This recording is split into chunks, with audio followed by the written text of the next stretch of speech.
This is iRacing.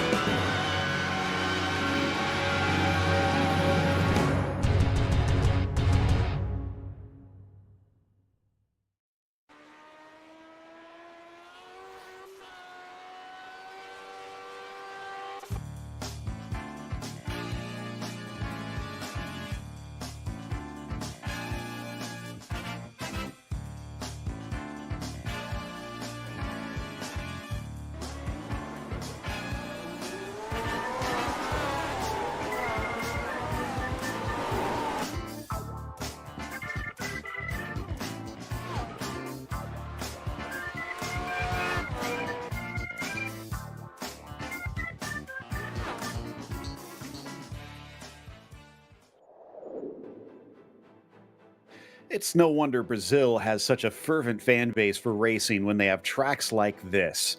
Interlagos rarely disappoints, so expectations are high today as we get ready to watch round 11 of the Lotus 49 Grand Prix Legend Series. You'll see it all live on the Global SimRacing Channel. Hi, I'm Joe Peak. With me in the booth is Joseph Black. Behind the scenes is our director, Daniel Costello, and he's using cameras provided by Dougie Beard. While this circuit will be familiar to longtime F1 fans, in case you're new, let's head to our track guide to learn more. Welcome to Autodromos Jose Carlos Pache. Most fans and drivers simply know this place as Interlagos. Starting life as an absolute behemoth of a circuit, this Brazilian track was eventually truncated to the version you see today. Having hosted Formula One for roughly 3 decades, it's become very well known on the international stage. But it has also held rounds in the World Endurance Championship, as well as frequently seen Brazilian stock cars, motorcycles, and even truck racing. There's little difference between its two layouts, which includes the GP course and the Moto course, which simply adds a chicane to the end of the lap. In both cases, it's a tale of two circuits. The run past the start-finish line and into the Senna S, followed by the blast towards the Descida do Lago, are very high-speed sections that come back-to-back. Drivers will need to focus on top end in order to attack or defend. Expect most passes to happen in those two corners. But from Ferradura until Juchao, the track suddenly twists itself into a mess of hairpins and frustratingly technical turns. This can make car setup a real compromise, and for the latter part of the lap, an absolute pain when dealing with traffic. Pit exit is also a narrow affair, so it requires drivers to take care when trying to maximize their outlaps. On the upside, with this being a modern F1 track, there's paved runoff in abundance at many of the fast corners. The passion of the Brazilian fans always comes out in force at races, and it's no wonder with this picturesque track sandwiched right amongst the neighborhoods of Sao Paulo. So it might not be the longest of laps, but this place provides quite a bit of challenge in what little time you have around here, Joseph. Certainly does. It is my favourite circuit on the Formula One calendar, the Interlagos circuit, and well, it'll be very, very good to see the drivers here at Sao Paulo. 15 turns, some of them just a couple of kinks, like turn 15, to keep our eyes on turns 14 and 15 are down the straight. And of course, in regular Formula One, that would be the DRS zone where they have 2 corners. But yeah, decent amount of challenges here, and sector number 2, 6 to 11 will really, really challenge the drivers. No doubt, needed a car that's going to be good on that slow speed traction through there, because it's going to be a change of pace compared to how the laps started out. Now, as for the championship situation, Valenteus, and I'm not sure if my math is correct, never trust commentator math, but I believe if Valenteus takes another win, that will be it. He will be locked in. Nicola Kaki sitting behind him does have drop weeks, but that doesn't help him as much as Valenteus, who needs them since he has no drop weeks currently. Kevin Verbruggen is currently sitting in third, only 2 points behind Nicola. Kevin has actually managed to take his first win this season. Nicola still searching for his first win, while Tixier sits in fourth, and then from there it gets pretty tight between Tyler Olsen, Hesada, Ho, Becker, and Plumley, with even Hesada and Ho tied on that 7th spot. That is the F1 drivers standings, though. Joseph, why don't you walk us through the F2? Yeah, and in the F2 standings, it is Yannis Carpentier at the top on 285 points, with a decent cushion to Andres Bruno, 38, the split between the two. Alan Graham, Mats Linden and Tobias Hörnvi very, very close to that second place, 17 points splitting those four drivers. Donald Peake, though, 113 even, back in 6th place, and the gaps between himself and Rafael Camacho rather large. That'll be 28 points. And then Sergei Borodkin and Raul Pinochet Donoso split by just the 3. Andrew Eng behind by 15. So it's a very interesting split, but yeah, certainly a big fight on for that second place. They also hold a Nations Cup in this series, and Italy currently at the top of that one, with Liechtenstein in behind for Bruggen for Liechtenstein, Kaki in for Italy, and then it's Ukraine for Valenteus there. So that's why those are in the top 3. Spain currently sitting in 4th. You got a nice tight fight between the US and England for 5th spot, before it jumps back again a few points to France, and then the UK, Japan, and Sao Tome and Principe rounding out your top 10 here for the Cup of Nations. And before we get to the qualifying, Joseph, why don't you give us a little bit of a rundown on the race details? Yeah, of course. Well, this is the penultimate round of the season, 11 of 12, and we're going to have 21 laps here around the Autodromo. It's here today. Open setups for all of the drivers. They can set up however they like and tweak it however they like, but no spare car, and drive through at 17 and disqualification at 25x. So you don't want to be exceeding the circuit too much. Shouldn't be too much of that here today, but the first corner can spring a surprise. Well, right now there's no surprises in qualifying, because we've got the likes of Nicola Kaki up towards the top, but as usual, we're waiting on Valenteus to set his first lap. He usually waits until late in the session.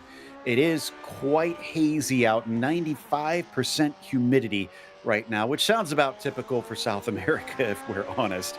And the drivers, thankfully, don't have to worry about the rain yet, because the big news is that the tires will be updated for next season. Rain will be available to the Lotus 49. It will not involve tire changes, as there will be all-weather tires. And look at that. We said we needed to wait for Valenteus, and he proves it so as he takes the pole on his first lap. Yeah, he does a good lap from Audrey Valenteus to take himself up to the top of 132.799, leaves him 0.3 ahead of Nicola Kaki in second place, and Kevin Verbruggen a 10th off of that. You've got quite a few drivers within a second, and now we have a driver within a 10th of a second of Audrey Valenteus. Sebastian Tixier up to the top, and he will be only 0.093 off of Valenteus, so 0.8 for Tixier.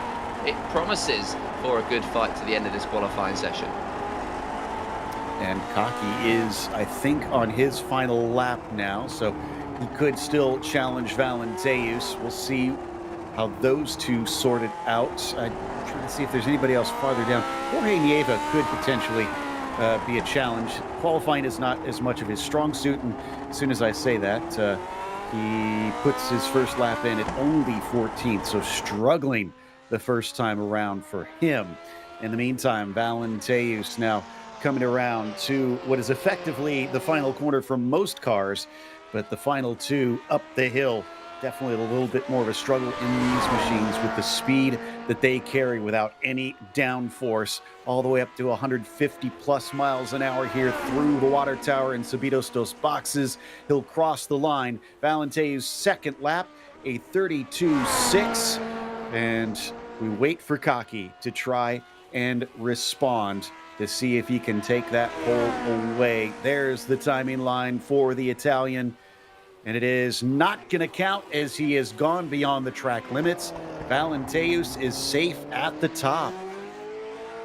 0.2 of a second is what he's managed to pull out and that is going to be it for a lot of the drivers. Jorge Nieva down in 14th spot. He's 1.16 off of Valenteus at the very top of the field. He's going to try and get within a second of the pole man, and Nieva now around the final couple of corners can barely see him as he heads around the last and keeps the power down, keeps the throttle pinned up to the line. It's going to be Jorge Nieva to, I believe, set his last lap, a 32.863, a big improvement, and that will be himself thrown up to the front row of the field. Wow. So there goes what I was saying before about qualifying not necessarily being his strong suit, proving me wrong in a big way. It is still roughly 2/10 to Valenteus, so there is a bit of a gap, but he's keeping him honest. Akuliski, let's see, yeah, he's the only driver out there right now, but he has finished both of his qualifying laps, so that is it. We have set the grid for today's event with 33 drivers on the penultimate round of the season. Nice showing here in the 49s. We'll see if the new updates coming to the car, first time in a while, honestly, will increase the starting grid, which today sees Andreas Valenteus on the pole. Jorge Nieva will be second. Seb Tixier good enough for third today. Nicola Kaki, championship hopeful, going to be starting from fourth. Verbruggen behind him in fifth. Let's not forget he's also within a shout of the championship, although it's a long shot. Guardia in P6, and then Togo Hisada in seventh. John Olsen will start eighth, followed by Kundalis P9, and Gary Ho in 10th. Joseph. Top 10, and in 11th, Akuliski, who we saw right at the very end with a 1:33.667, just ahead of Pablo Rodriguez Hoglar. Then Bill Tyler alongside Glenn Becker, Laus Dawson alongside Robert Plumley, Hannah Fechner alongside Pedro Temaladri, and then Alan Graham rounding out the top 10 alongside Yannis Carpentier, who is of course the championship leader in the F2 cars. Then it's Cam Porter starting from 21st. Nick Schneider will be P22. Andreas Hecht starts 23rd today, followed by Will Lamb in the 24th position. D.W. Holmes behind him in 25th. David Ricciardi will be in 26th spot today. He's got Andre Bruno on the inside of the row behind, with Mats Linden to his outside. Campbell Wallace starts 29th, and Nick Bubatz in 30th.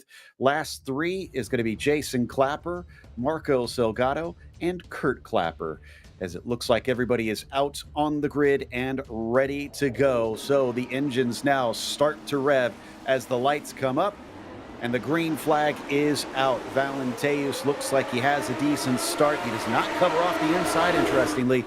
Nieva still down there, but I'm not sure if he's close enough. He is going to manage to get side by side into the corner, but then he has to give way down to the second apex. Still, the challenge is on as they come around the Curva de Sol, and now it's who gets the best shot in the slipstream down the Reta Aposta as drivers kick up dirt, exiting the corner, and it's not enough for Nieva Joseph. He has to remain in second at turn 4.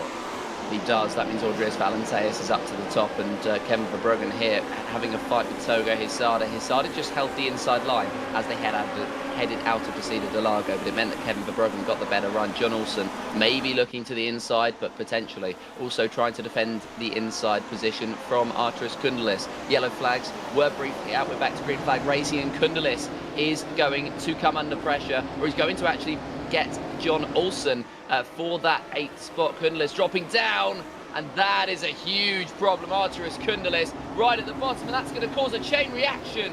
So many drivers now having a real problem here down in Pinierno, and that is going to be a lot of drivers already either out of the session or with a meatball flag. Laus Dawson, Mats Linden, Nick Bubatz, Robert Plumley, Pedro Temaladri, and Hannah Fechner, all with meatballs. Wow. We don't usually consider this a track to see the big one, quote unquote, but apparently it has fallen victim to it here on the first lap down in the infield section. Checking in with Guardia in 6th position. I wonder what kind of gap that cost in the field too, as drivers tried to avoid the craziness in there, as Valenteus still leads with Nieva chasing him, but it looks like they got about a second down to Tixier in 3rd. Here in 6th place, Verbruggen, Guardia, Hisada all fighting for that spot. Yeah, they're all fighting it out for that spot. spot at the moment, and well, there is about a 2-second gap between Togo Hisado and Pedro, or Pablo even, Rodriguez Joglard in that 8th place, and that only seems to be increasing. That's the gap that was built up, I think, because of the contact earlier on, and it only looks to be increasing now with the benefits of slipstream for the drivers right up to the very top of the field, of course, because they're close to each other. Hisada getting the slipstream of Guardia, and Guardia himself getting the slipstream of Verbruggen. They are just going to try and increase that gap at the top and make it a top 7 fight for this race victory. Lap 2 of 21. Valenteas has that 4/10 gap over Nieva, who in fairness is managing to keep with him. Nobody else appears to be able to hang on to the coattails of Nieva at the moment, with Tixier 1.3 behind. Yeah, I wonder if that slipstream will play a factor, because it's only a half of the track as Nicola Kaki goes quite wide and allows her, no, excuse me, it was Tixier that went wide, and it's Kaki taking advantage of things and manages to sneak through onto the podium. Verbruggen is now trying to see if he can make himself part of the fight, looking left and right. There's Tixier on the back of Kaki coming down to the first turn, almost going in 3 wide, but it looks like the Italian will be ahead. Big slide though from Seb as he loses traction down at the apex. The battle carries on, and it brings in Guardia and Hisada into the fight, and it allows Kaki to start to run away. Kevin on the outside with a better run, gets his nose ahead, but the job is not done as they get into the lake descent, and they continue to race side by side. Joseph, this is incredible stuff.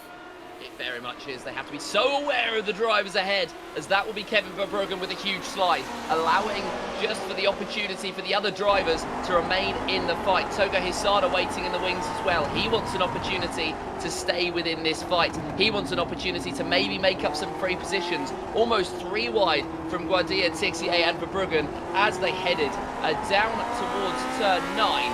But they managed to keep it all on the straight and narrow for the time being. Big slide though from the drivers onto the entry of the Ferradura. So there are mistakes in here, and it's just about who's going to be able to pounce up to the final braking zone, the final proper braking zone on this lap. The drivers are going to remain in formation, and on the exit they're all going to get similar ones, so it's not quite going to be a run down to the first corner, but if they can pick up the slipstream, then they may be able to pull alongside. Yeah, forget the fight for the lead. It's the battle for fourth that has really come alive in these early stages. Seb's going to defend down to the inside as Raul tries to go around the long way of the first apex. Sometimes that can get you the inside of turn 2. Not this time, though. Although it looks like he's got a better run. There goes Tixier with a little bit of the dirt on the outside as we check in with Aku Liski just behind them, sitting in 10th. We come back to the fight now with Tixier, Guardia, and Hisada. And Hisada actually has a big lift, deciding not to get involved. Yeah, his Togo Hisada at the moment is just very much sitting behind, waiting for an opportunity to pounce. He will have one. It's just about whether he can be in the right positions to take said opportunity. And at the moment, he's being very, very patient, waiting in behind. But he's quicker than Guardia. His pace shows that. The fact that he had to lift down to the Cida de Lago shows that. And so he may well get a little bit impatient soon. But this is where a true test of a driver's resolve will come, when they really are in the thick of it and have to really remain in. They have to remain smart. Cam Porter looking at Campbell Wallace. It's the battle of the cams here, and he's had a slightly poorer exit, but it might have set himself up for the inside line, and he might get through into turn 8.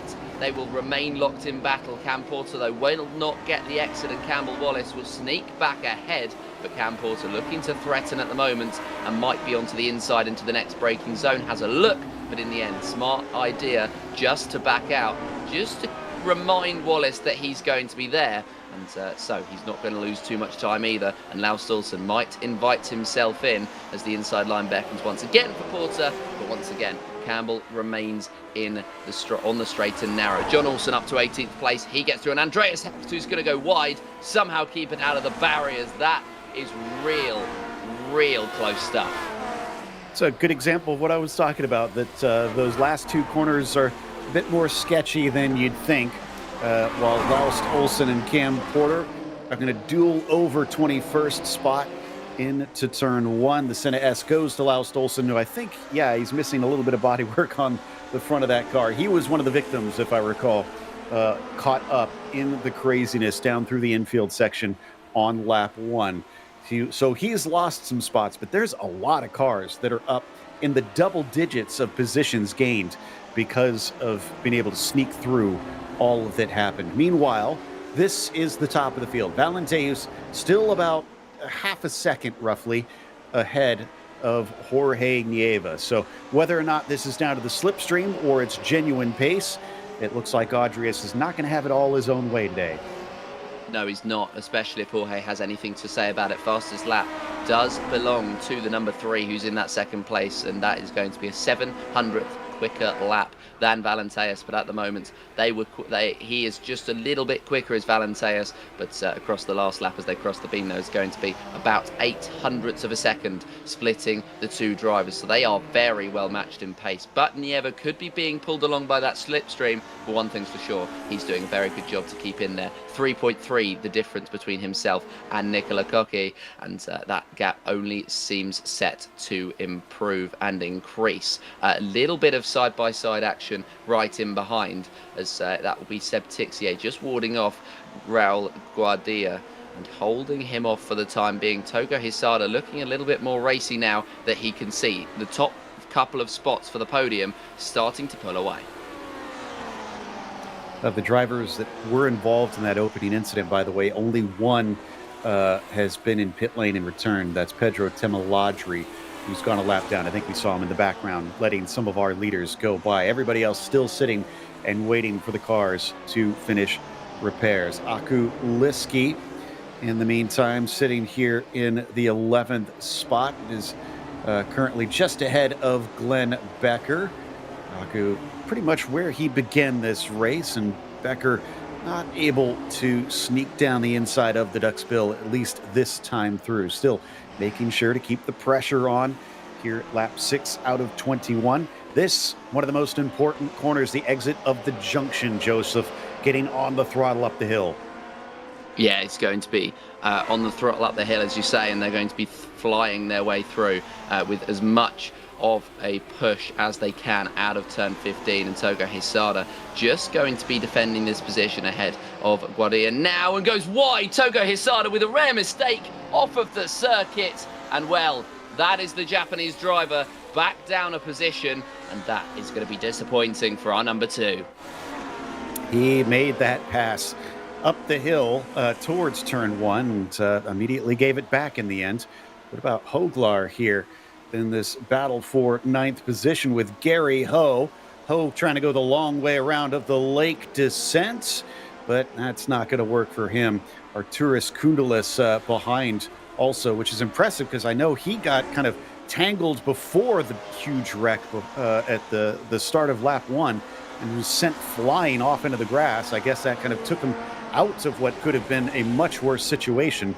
Still, don't think he wants to be this far behind at this stage. No, certainly doesn't.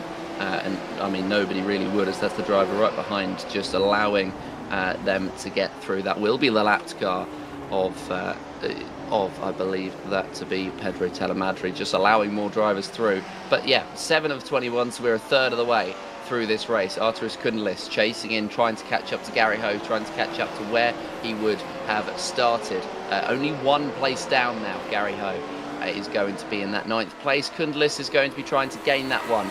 Gary Ho started in 10th, so all they've done is swapped. Of course, that's what's happened on paper. Off paper, it's a little bit more dramatic than that, and Kundalis hoping to get back in. He's going to be 8 tenths off the back of Gary Ho as we split the beam. Gary, I think, more focused at this point in time on Pablo Hoglar right ahead. He's gained 4 places off of the start, and he's looking pretty good. The biggest gainer inside the top 10 he is, in fact, and he's going to want to hold on to these positions as much as he can. Yeah, Hoglar has his hands full. Gary Ho and Kundalis right there chasing him, at least at this stage of the race, coming up into turn 4, way wide out there. It is a modern F1 track, so there's a lot of paved runoff sections, which certainly help, but then they do have incident limits, as you heard Joseph mention earlier. That could send you on a drive-through penalty if you reach 17 of them. What's going on with Togo Hisada? He's already caught back up to Guardia, so I think we can say that Togo is the quicker of the two currently. just needs to make that pass and make it stick. Yeah, certainly does. He really, really does. He's really hoping at the moment to pick himself up and just try and gain the positions, because he was waiting in behind Guardia very patiently earlier on. Now it's more of a case of he actually would like to get through. He would actually like to get past, and he just needs to get a little bit more cutthroat, I think, and pounce on opportunities. Out of turn 15, he might have set himself up though, and down towards 1, he will be right in behind Guardia. Which line does he take? It's going to be the inside into the center S's, but no, he just backs out. Doesn't feel the need to go just yet, as Guardia makes a mistake. He goes wide. Hisada pounces on the opportunity, but he'll be wide out of the corner, and Guardia, that was either a big mistake he's managed to recover from, or that was an incredible defensive move. I can't believe Togo made that much on the middle of the corner to get to the inside. It's a good thing that Guardia had left a little space there, or like you said, could have been that mistake that the car just slid a little bit wide. Regardless, Togo obviously has never been afraid of making some aggressive moves when it's required. That's been one of his strengths over the years. Despite being a younger driver, he's got a wise head on his shoulders on when to be aggressive and when to play patient. Right now, he's holding that patient card as we switch to the slower back and forth corners through 7, 6, 8, 9. And as we head through the Duck's Bill, can he finally get on the throttle and do something to the junction, or does he want to wait until after that? I have a feeling he's going to wait until after, set himself up, and once again try to use that draft up the hill. And again, off the apex there for Raul, struggling to try and hit his marks. I think at the moment he's really feeling the pressure of Togo Hisada behind, who'll be chasing in towards the first corner. Fastest lap for Jorge Nieva, who's 2 tenths back on Balanteas, but we barely watch them because these guys are fighting so incredibly hard. Hisada to the outside line of the first corner. He tried to go to the inside last time, it didn't quite work. Guardia is going to try and hold that inside line, and he's braked later, and he's managed to stay ahead. This defensive drive from Guardia, a couple of mistakes have been drawn out, yes, but when it comes down to the crunch time, he's doing a perfect job. Just impressive stuff, considering we have seen some errors here and there from that number 6 car to be able to hold back Togo Hisada. As we come back to Nieva and Valenteus, it's gotten a little closer, down to 2 tenths of a second. In fact, nearly touching the gearbox coming into Esse, and gets away with it without making any sort of contact, but showing that maybe this car is a little bit better through the slow corners. And in fact, I have been told that apparently this is the same set that Jorge Nieva has been using for 3 years. That tells you how long it's been since we've gotten an update on this, on the physics of the Lotus 49. That all he does is change the fuel level and change the gear set inside the car, but it's the same one that he's been using every single track for 3 years. Impressive. And I mean, there is one benefit of it, and that is that you are going to be very used to the car. You know exactly how the car is going to respond to all of the corners because of how hard Jorge Nieva will have worked at this game, because of course he is very, very experienced. Togo Hisada's finally made his way through on Raul Guardia and up into 6th place. 5.6 though the gap between himself and Tixies. There goes Guardia all the way off the track. Not sure what's happened there, but he's thrown himself straight off at turn 1. Looks like he's just caught a bit of the grass and he's gone flying. And Togo had a bit of a spin in the process, so he's lost some time. But you're right, I went back and checked on my end. We might see a replay later that he just was too wide and then went into the grass, couldn't get the car stopped. They pushed each other to their limits and beyond. Here is Togo Hisada right now, and what happened with him, you'll see. Watch the 6 car to his outside. He just goes sailing, and then here goes Togo, who is also maybe watching him too much and watching his own racing, and was too deep into the corner. Full 360, but off goes 3 cars immediately. That was a costly mistake for the Japanese driver. Certainly was, and as you say, he would have been watching his rear view mirrors more than he was watching the track, and that is a mistake. But that is what happens when you get that sort of pressured scenario. You can feel a little bit he would have felt as though the pressure was completely off his shoulders from that mistake from Guardia behind, and then suddenly he finds himself further back and he goes, oh wait, hang on, I'm facing backwards. But this is another very strong fight. Verbruggen going for a fight, as that's going to be the race lead swap. Nieva and Valenteus. Valenteus looks like he might have had a problem here. Is the gap between himself and the race leader is massively increasing. Maybe a slide in or out of the first corner, but either way, he's down. Nicola Cocchi fighting with Kevin Verbruggen in the background as well. Kevin is going to get the slipstream as they head down to the Cida de Lago. He's not going to be quite close enough, but I'm not sure what's happened to Valenteus there. Yeah, you saw the same thing I did, that swapped around on our tower, and it was indeed a mistake. I can confirm an extremely rare thing to come out of Adrius Valenteus, but not impossible, not improbable. And Adrius finds himself about 1.5 seconds back. So let's see what put him in this gap behind Nieva, who now leads this race. Clear up at the front, not even experiencing a lot of pressure from behind. But this first corner has now caught out multiple drivers. Again, we don't have rain yet here, so this is very strange that we're seeing a couple very good drivers go just far too deep into turn one. It's very, very weird, isn't it? It's just very odd to see mistakes like that happening to drivers this qualified. But, I mean, of course, that can happen sometimes with these sort of races. It just looked like Valenteus worked himself into a hole that he couldn't quite get out of, and the best case scenario was sliding and coming out behind Nieva. 9 to go here in Brazil, and there is still a fight on for this final podium spot. Kevin Verbruggen to the inside of Nicola Cocchi to the first corner. Nicola will try to fight him back, but won't quite have the exit speed. Seb Tixier in the meantime trying to work his way into the slipstream, and he tried to work his way alongside momentarily, but Cocchi just got the exit enough to hold ahead of the 11. Now as they head down to the Cida de Lago through the Reta Aposta, it will be Verbruggen who holds on for the time being, but this is going to get spicy, especially as we head down to the last few laps.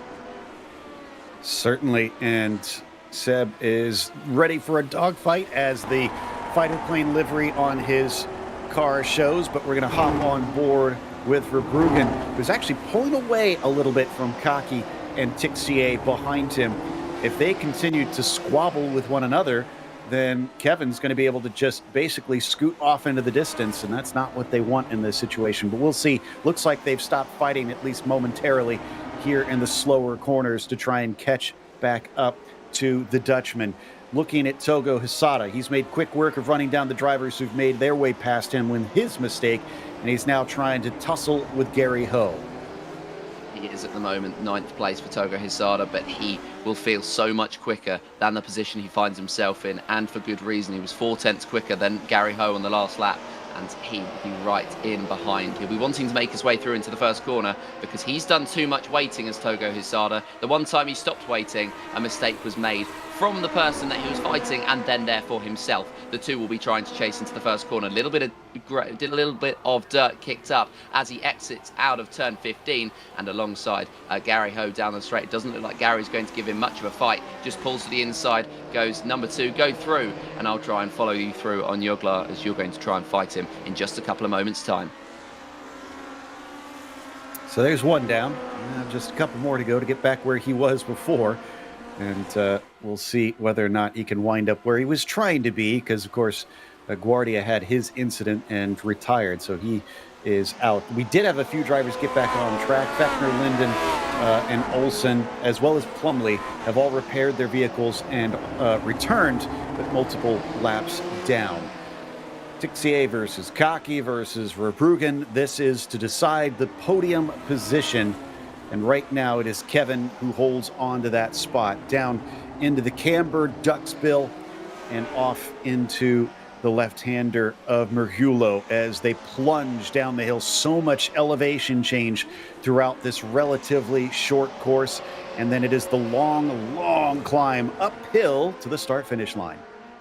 Yeah, it certainly is, as Audrius Valenteus just gets within a second of the race leader. Keep your eyes on that one, or keep one eye on that one, one eye on this fight for this third place. Kevin Verbruggen holds it, and they will head out of turn 15 to start the next lap in this race. Seb Tixier is going to go for the inside line on the Italian Nicola Cocchi, who tries to hold position, and at the moment just appears as though he's got it. Seb realised that it was a rash move as soon as he attempted to make it, and so backed out and remained in that 5th spot. But it's all about trying to make the mistakes to come out from the drivers in front of you, and that might be what Seb's just done. Nicola Cocchi goes wide out of the exit of the centre S's, and the inside line beckons for Tixier once again. A big squeeze from Cocchi, holds on to the position for the time being. The exit's going to be compromised though. This is a golden opportunity for Kevin Verbruggen to try to break away. Boy, Nick was properly sideways coming out of turn 3, and now he goes deep down into Ferradura, leaves the door open. Tixier is going to plunge in at the next apex. It's not done yet, though, as they go wheel to wheel, coming down and into the little orange tree, and it is going to be Nicola who somehow sneaks back ahead of him. An aggressive move down to the duckspill, and they is not going to be denied this time. Seb Tixier almost sent a slider underneath Nicola Cocchi there. Yeah, certainly did. Through he goes, but as I said earlier, that was going to cost them in the fight with Kevin Verbruggen. He had a golden opportunity to take as wide goes Tixier, back through goes Nicola Cocchi, so all of that fighting, all of that time lost to Kevin Verbruggen was pointless in the end because they remain in formation. Nicola Cocchi 2 seconds now off of the back of Kevin Verbruggen as we tick over to 6 to go. It is going to be a big gap that I don't think they'll be able to make up. I think Kevin's just about got that clear air enough, and he's just about got the license to try to fly away, but Slipstream teamwork can work their way back in. That is, if they decide to stop fighting, which they should do if they want to make their way up onto the podium. Audrius Valenteus has caught right back up to Jorge Nieva. I updated you when he was a second back. He's now 2/10 behind. They come down into the braking here of the horseshoe, and Valenteus is no doubt going to be hungry to make up for his mistake. He accepts nothing less than the best of himself. Can he manage to get by Nieva here, who is obviously hungry himself to try and take a win? He's definitely out of the championship hunt at this stage. He is just here for the pride of a checkered flag, and he's holding on for the time being. It's going to be 5 to go at the line. Holding off Valenteus for 5 laps is going to be a tall ask. Especially fired up Audrius Valenteus as well. Every time he makes a mistake and drops down, you see him get 10% faster. It's absolutely incredible the way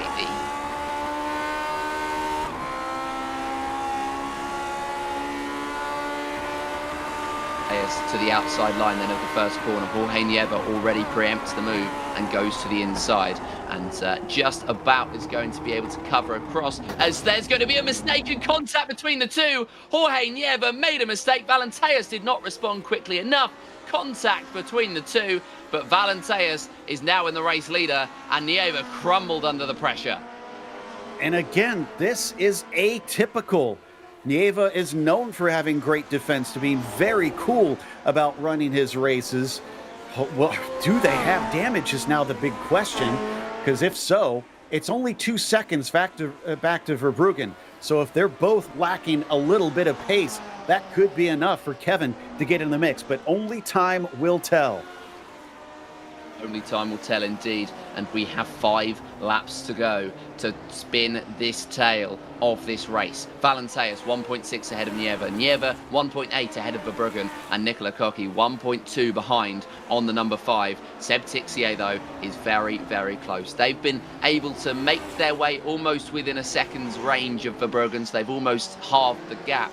But I don't know whether they're going to be close enough with just a few laps to go to be able to really make an opportunity work, because it's all about trying to force the drivers to make a mistake here. That's been the tale of the day, as Audrius Valenteus is going to break away. He made that mistake and he's coming back from it. Togo Hisada on the back of Juglar for that 7th place, and looks like he's going to be able to set this move up again. It's another moment where Hisada may not have just had the car in the right position So maybe it's a setup problem from Togo Hisada as he just gets quick in the wrong places, and so he's not able to make his way through. But he might as they head towards the first corner on this racetrack. He'll have the top line. Juglar will defend the inside, and the number 7 will be later on the brakes. But he's going to try and get the power down on the exit again as well, and Hisada just forced to remain behind. He'll be frustrated, but he will get a better exit out of the S's.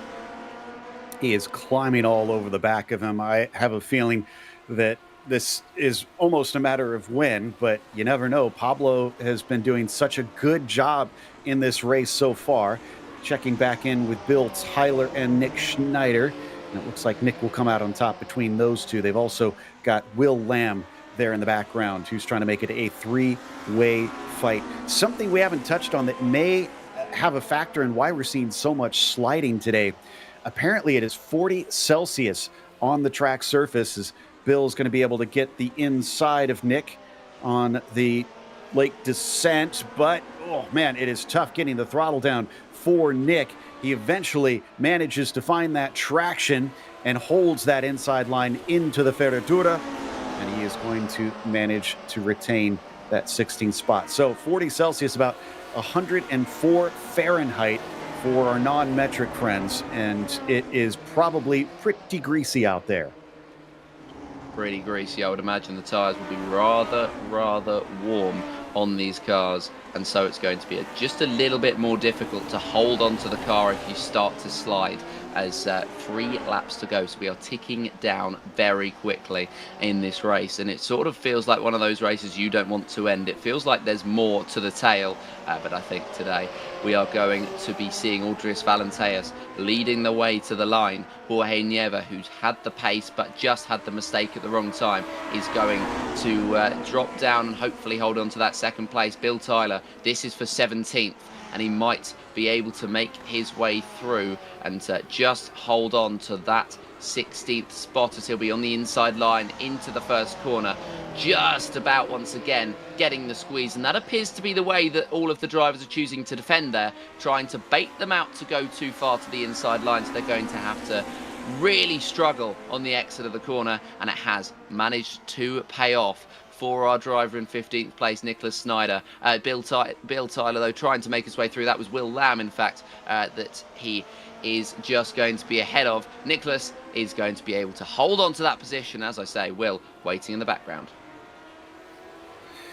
Yeah, it has been a fascinating battle between them. That turn 1-2 complex, 1-2-3 really, you should say, creates a fascinating dynamic between the cars and where you want to try and place it. We'll see it in just a moment once again, because we're back up the hill with Hisada and Hoglar in front of them.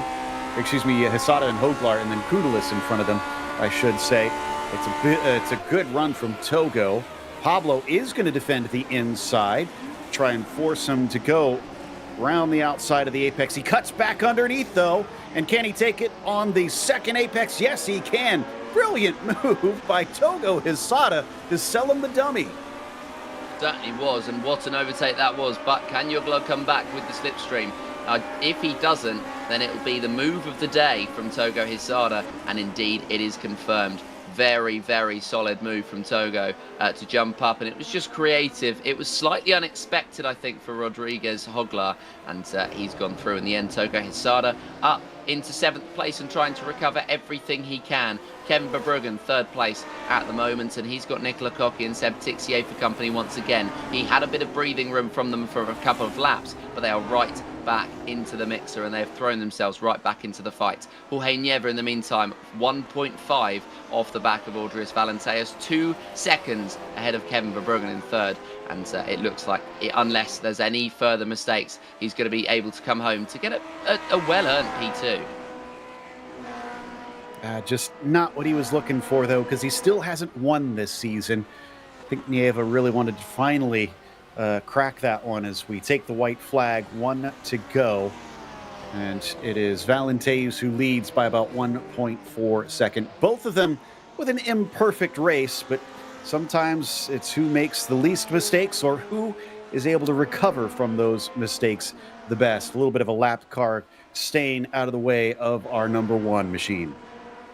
Yeah, and those are sometimes the best sort of races when it is all about who can minimise the mistakes. They are races of attrition, and today it's been all about attrition, especially at the very top of the field. We had drama early on with all of the incidents that we had on the first lap, and well, since then it has just been all about minimizing those mistakes. The 40-degree track temperature, despite the 20-degree air temperature, has really thrown something into the mixer, and it has made this one a great race to watch.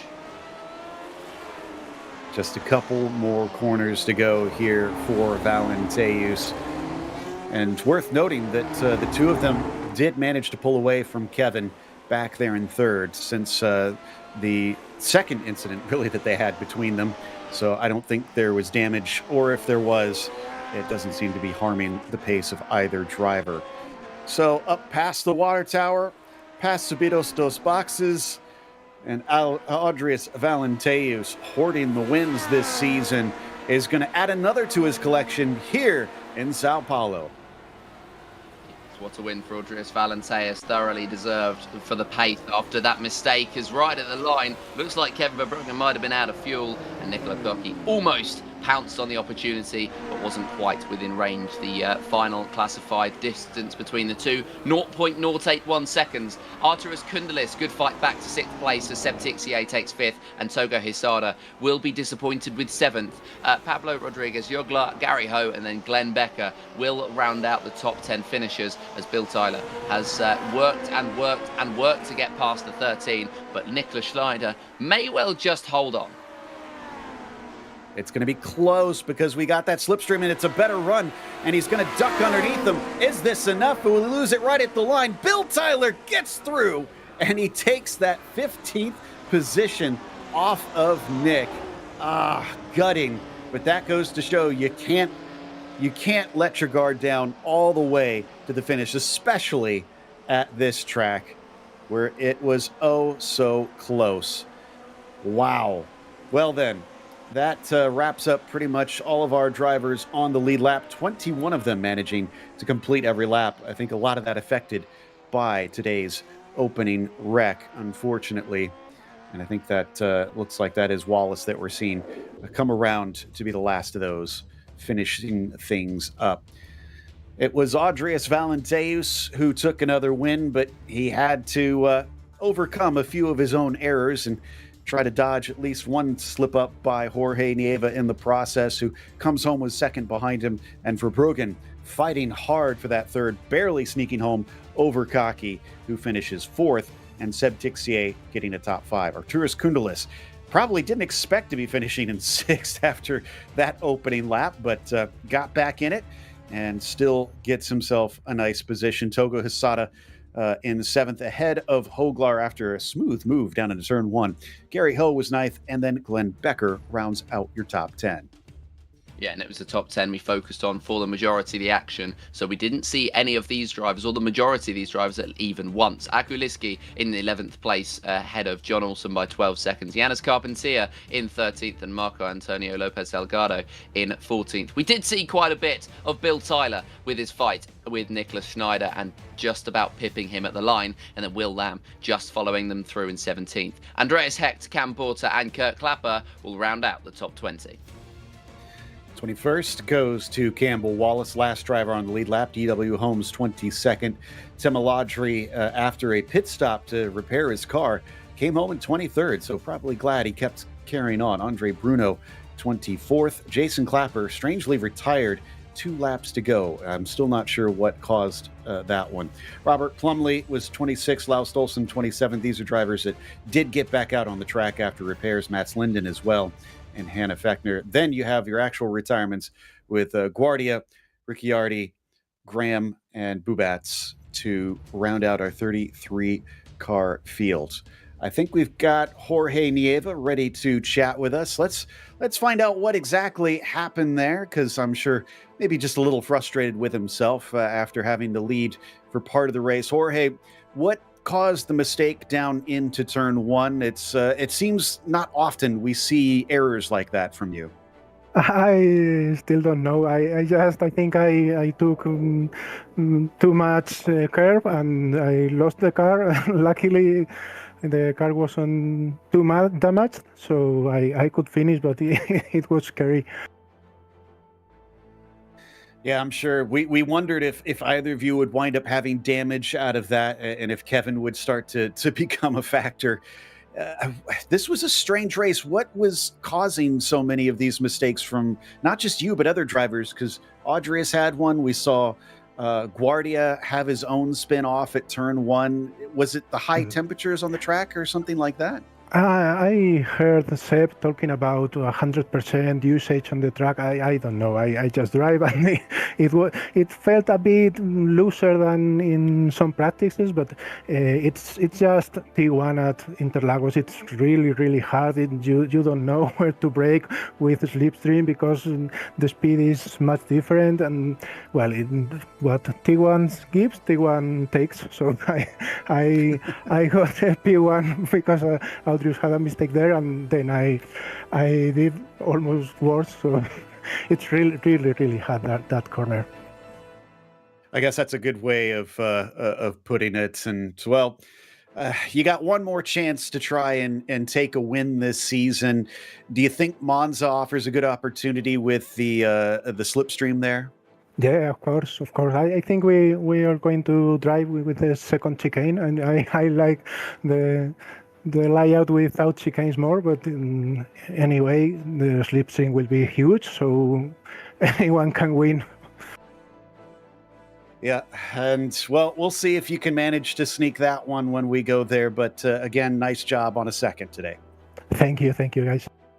That was Jorge Nieva finishing P2, and he was followed by Kevin Verbruggen. I believe Joseph has caught up with him.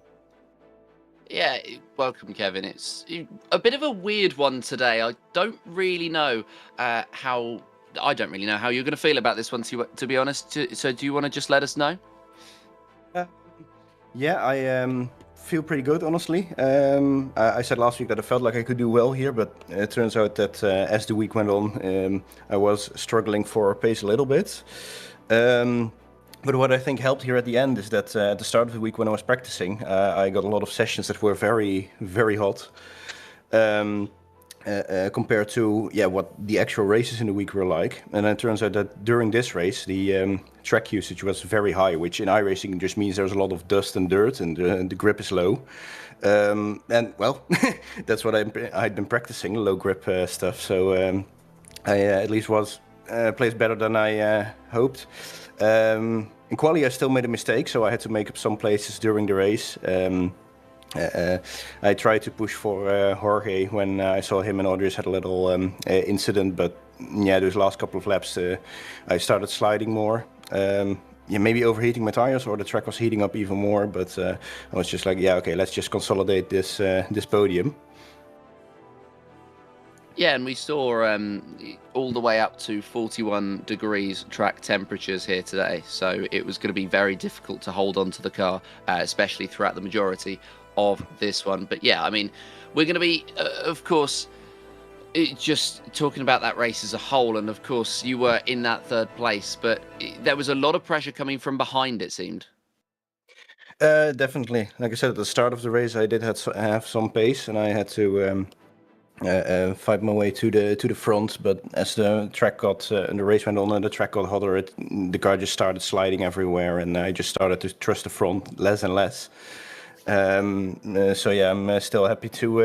I saw Nicola closing up. I was like, okay, now don't make a mistake. Now we are very close in the championship. I've not done the exact calculations, but for the last race, it will only be a couple of points between us. So but it worked out.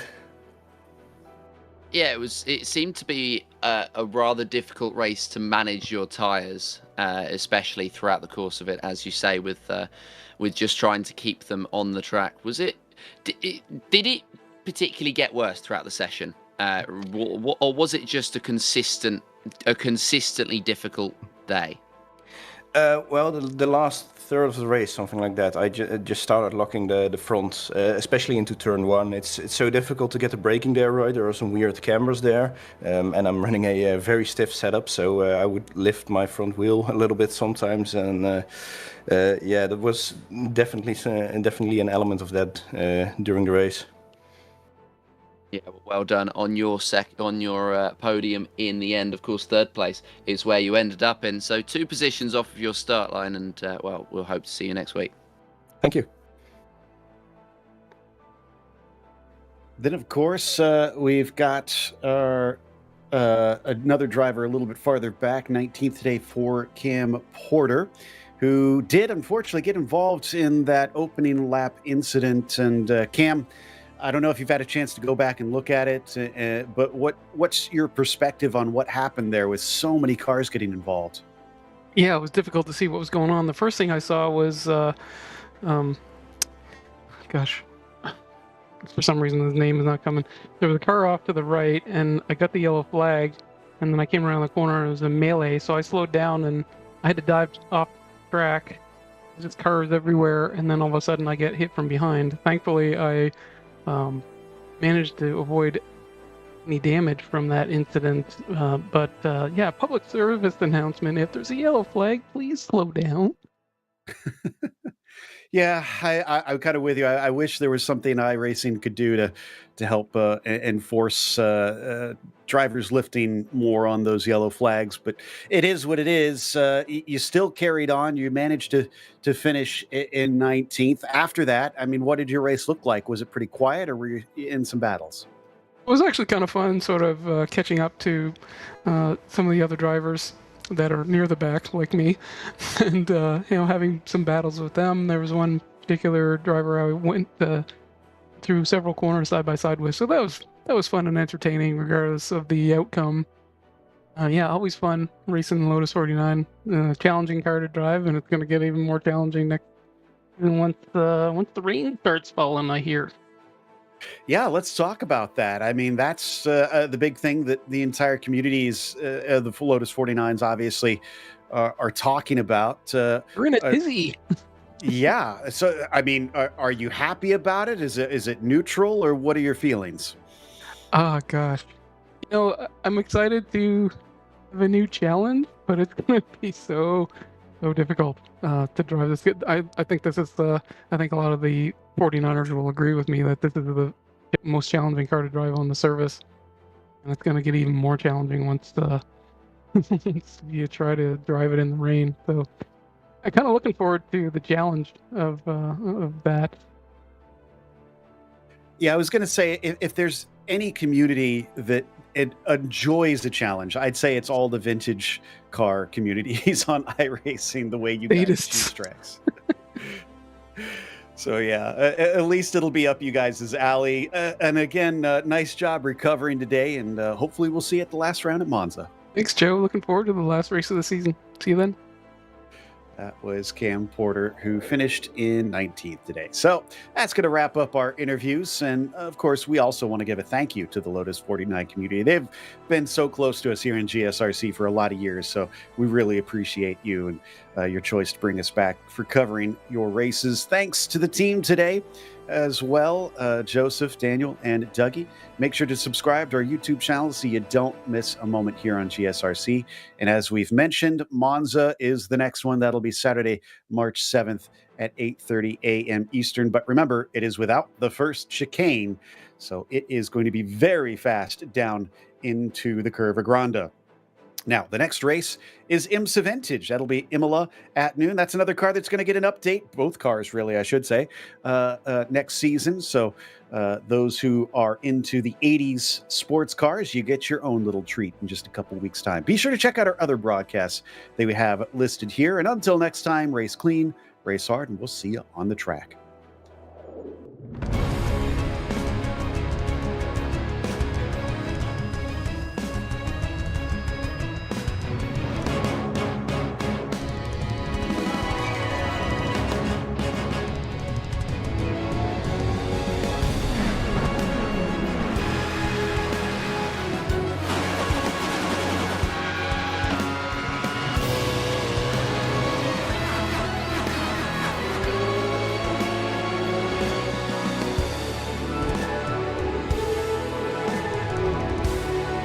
This is iRacing.